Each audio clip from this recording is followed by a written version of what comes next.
All right, so this is 160, the CISM class, and we're down to Chapter 4. I'll bring up the schedule as soon as this thing comes up. There we go.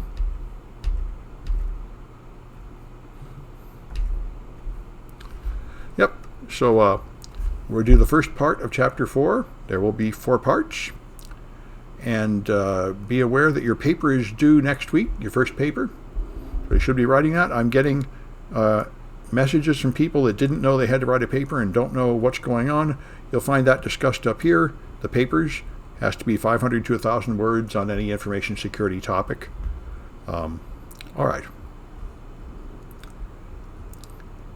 So let's take a look at the slides, which are here. All right.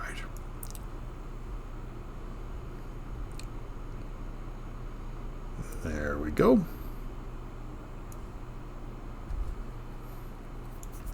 All right. So the part we're going to do today is information security programs down to continuous improvement and so on. We'll do part of this. And so starting with information security programs, here's the general categories. There's outcomes you try to achieve. There's a charter, which is a written document describing your program. The scope determines what part of the company is included in the program. And we'll talk about some frameworks and a roadmap and some architecture frameworks, the Open Group framework and the Zachman framework. So to develop your program, you develop a strategy, then you perform gap analysis, which determines what is the gap between what you want to have and what you currently have in the way of an information security situation at your company. Then you make a roadmap, which is a plan to improve things, and a program. So the program is the activities that identify, communicate, and address risks, as you'd imagine. So those are controls and processes and practices. These are just it's a policy statement, essentially. It's the program, all the things you're going to do to make your company appropriately secure, increasing resilience of the environment, which means you can survive outages and security incidents and other disruptions, and control your risks and make sure you have analyzed them and you're ready to handle the risks. Of course, you're not sure of anything, but you improve your chance of handling risks by planning. So now, as you'll find mentioned many times in CISM and CISSP, your security group must avoid becoming hostile to the business. This is a very common mistake. The security group is just seen as a drag that just get in your way and waste your time doing boring compliance and stop you from doing anything valuable, and you just have to sneak everything past them. That is not helpful. You must become a business enabler. And the point is, even though sometimes what you have to do is stop people from rushing into something and do it more carefully, that doesn't mean you're preventing the business. It's like the brakes on a race car. If you help the business, you help it only spend a little extra effort and time when necessary and help it achieve things. Rather than telling people they can't do what they need to do, you help them find the right way to do what they need to do. So, if it works out right, you will be aligned more effectively with the strategies and deliver value to your company in a variety of ways. And I think these are coming up in detail. Yes, so strategic alignment we talked about before. You have to fit into the culture of the organization. For example, there are banks that are extremely conservative, extremely risk averse. They would not want you to try using anything new. I see. Yes. And now that you're working for an MSP, yeah, that's right. This is a huge problem. I mean, businesses tend to have divisions of the business fighting against each other, and that's no good. You're all cooperating to make the business succeed. You have to see the rest of the business the way a consultant would. I'm not here to fight with you. I'm here to help you. And so that's the thing. You got to work in harmony with the rest of the company. So be aware of what they're doing. Learn what their risk tolerance is. Facebook is famous for having a very high risk tolerance. Their whole thing is move fast and break things. They want to have new exciting features really fast, and they really don't care if they cause problems. Banks are usually completely the opposite. They don't need new features. Everything can stay old-fashioned and boring. What they really need is reliability. And they do not want any new thing coming in until it's been thoroughly tested. So then you get people to trust you because you understand how they work. And so you'll have a security council or governance committee, which is where people can discuss how to secure the company, making sure all the stakeholders are included. So risk management, we talked about, you identify your risks and try to help people use appropriate treatments to bring those risks down to an acceptable level. And this is value delivery. If you are successful at lowering the risks, then you are improving the operation of the company and delivering value. The reason they make a point of this, of course, is this is another problem. Security doesn't have any return on investment. Most people this might make people mad. If I was to make more advertising or build another factory to build my product, I could see dollars coming in from that. But if I spend money on security, it does not create any dollars coming in. So it's hard to justify, and you have to consider how you're going to explain how you deliver value to the company, even though you do not directly cause more sales to come in. So another issue is resource management. There's a lot of staff and there's tools and such, and if you need to use these effectively. One very common problem at companies is they buy expensive products that are hard to use, like a powerful next-generation firewall, and then they don't really know how to set it up, or an intrusion detection system, and so it doesn't really do them any good. So you have to consider that. That's part of the total cost of ownership. It's not enough to buy something. You have to also invest in enough training and maintenance to actually make it useful. So you have to decide what the right size is for your information security program. It's easy to waste your money buying stuff that doesn't actually secure you. Can't a security BU cite difference in breach losses? It would be wonderful if you could do that. I know what you're saying. This is the first thing a lot of people think. Well, I could say, well, we would have been hacked 3 times, but because I bought this new firewall, we only got hacked once. But it's not that way at all. You can't prove that. You don't know that. You don't know how many times you get hacked. This is the whole problem with this whole field. Security is not a science, it's an art. There are no metrics of security. Someday, maybe in 20 years, we'll have a number for your security. Your security is currently an 8, but if you buy this product, it will go up to a 9, and that will save you this many dollars a year. We're nowhere near that. The cost of a breach is highly unpredictable. You can buy the best stuff and still get breached. You can not bother to put anything up and you won't get breached. Unfortunately, it would be great if you could do that. If you could say, how much return you got from investing in security, but I don't think anybody is anywhere near being able to come up with those numbers yet.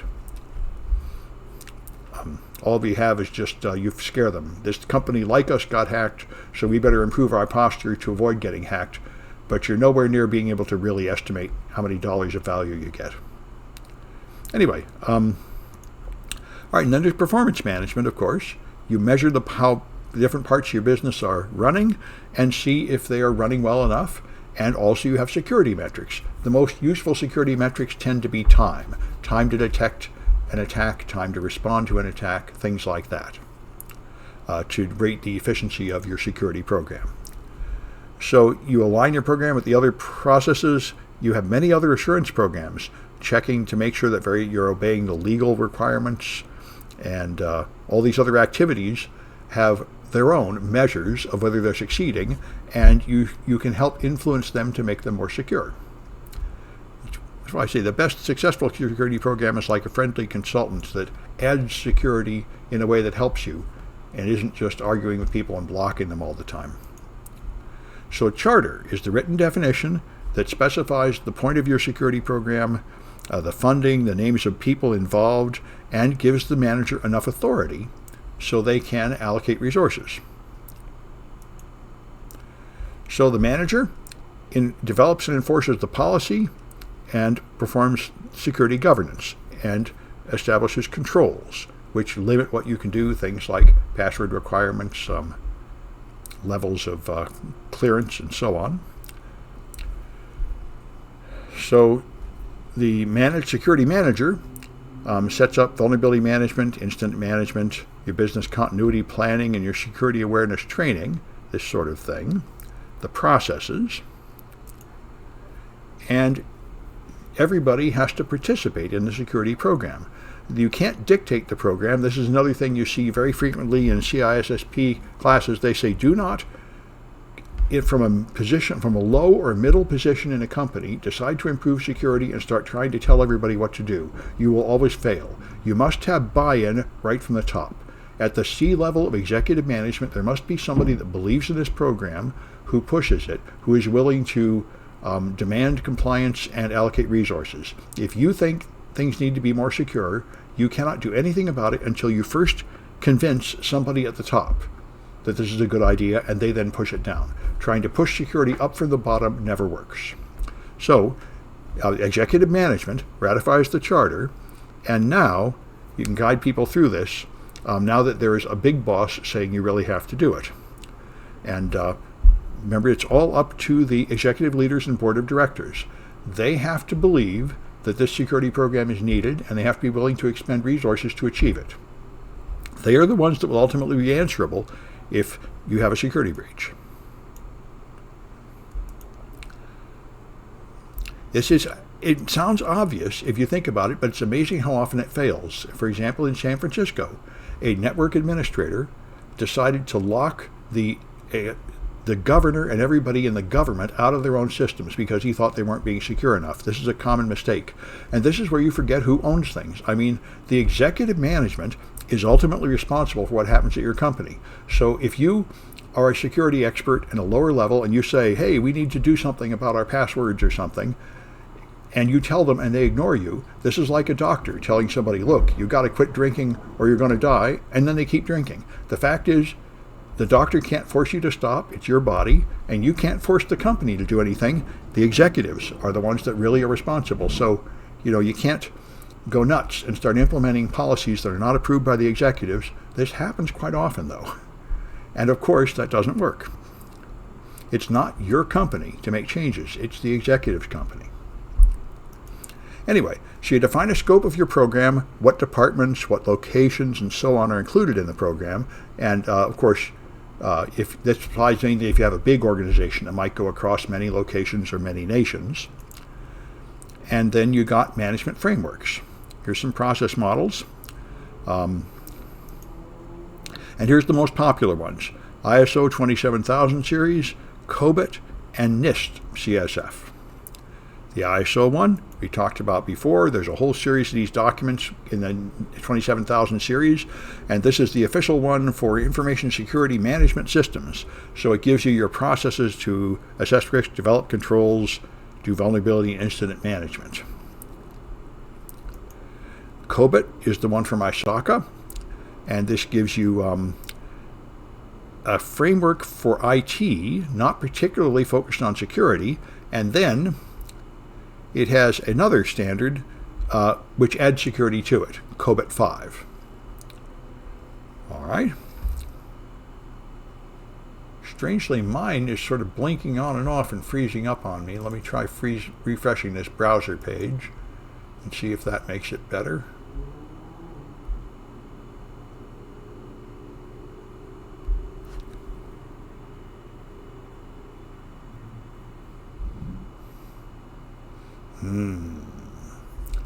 Now I'm seeing nothing but a black page. I think there may be a bit of a defect at Twitch. All right, mine's back. I hope you people are seeing it all right. If you are not able to see it or hear it, put something in the chat so I can tell. Anyway, so then there's the NIST program, which is, of course, the U.S. government, National Institute of Standards. So that's the one recommended by the U.S. government and therefore government agencies. Everything's fine. Good. Thank you. Good. Okay. It's just something wrong for me then. All right. Let's try a Kahoot. I've got them here. Good. Well, I don't really need to see it. It just makes me feel nervous about whether you folks are seeing it. All right. This audio is desynced a bit. All right. Yep. Well, all right.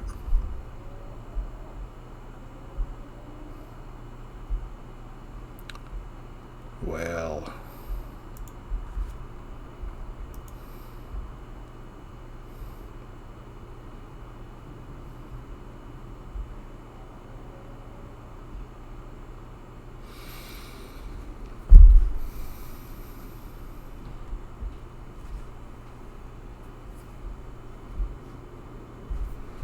Yeah, my browser's kind of slow.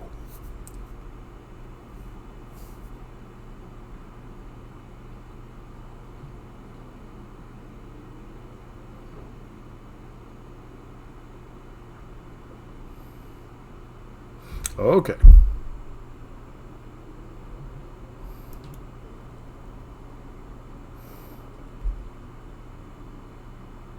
We're looking for 4A, and there it is.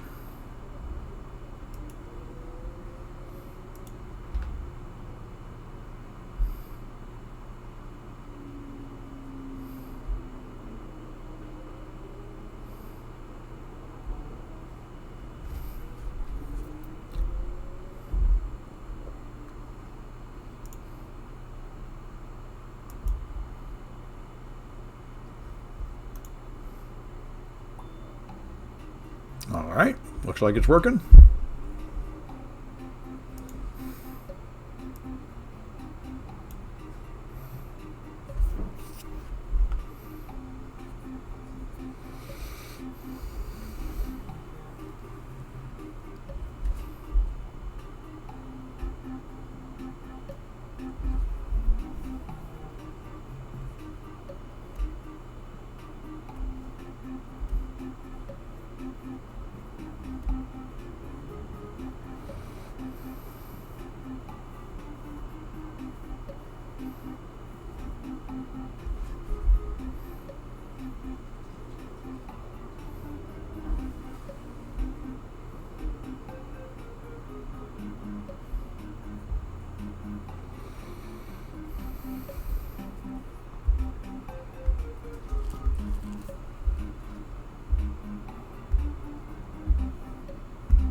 Well, maybe I'm only going to get 3 people.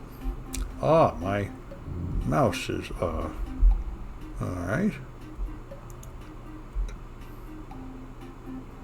Yeah, and it does seem like it's getting glitchy now, like I see more people coming.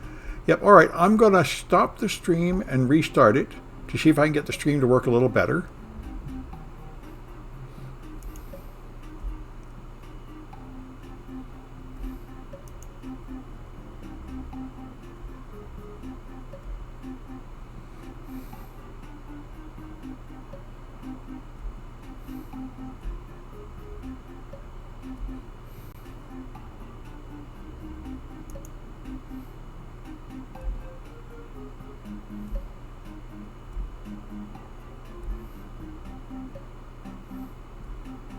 All right. 1, 2, 3, 4, 5, 6. Yeah, lag is pretty bad today, but I think this is as good as it's going to get. We'll just carry on. I got 5 people. I think that's probably all I'm going to get.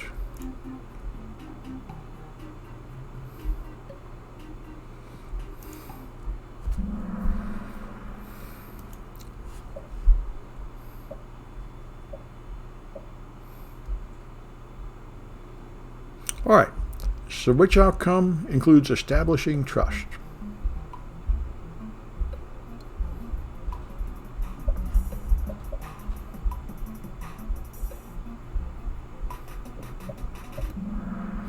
Yep, that's the alignment. Part of strategic alignment is establishing trust.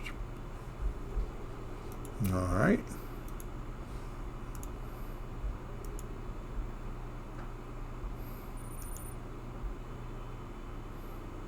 All right, how about effectively using staff?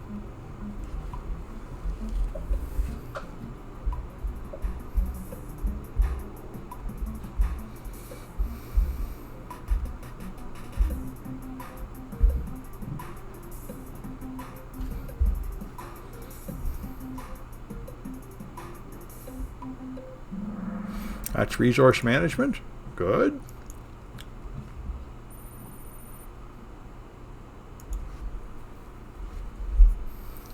All right, the formal written document, naming leaders and managers.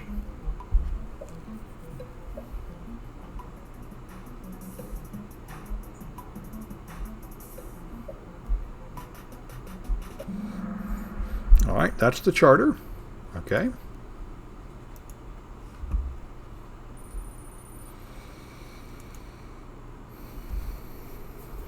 And which framework came from ISACA?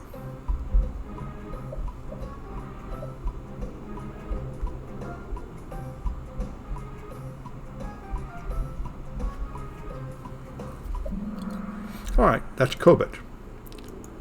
All right, let's see the winners. All right, I think those are real initials. My grader will figure it out. That looks close to real name too. And all right. So I'm going to stop this recording. Oh, something is really glitching. Oh, this thing. Oh.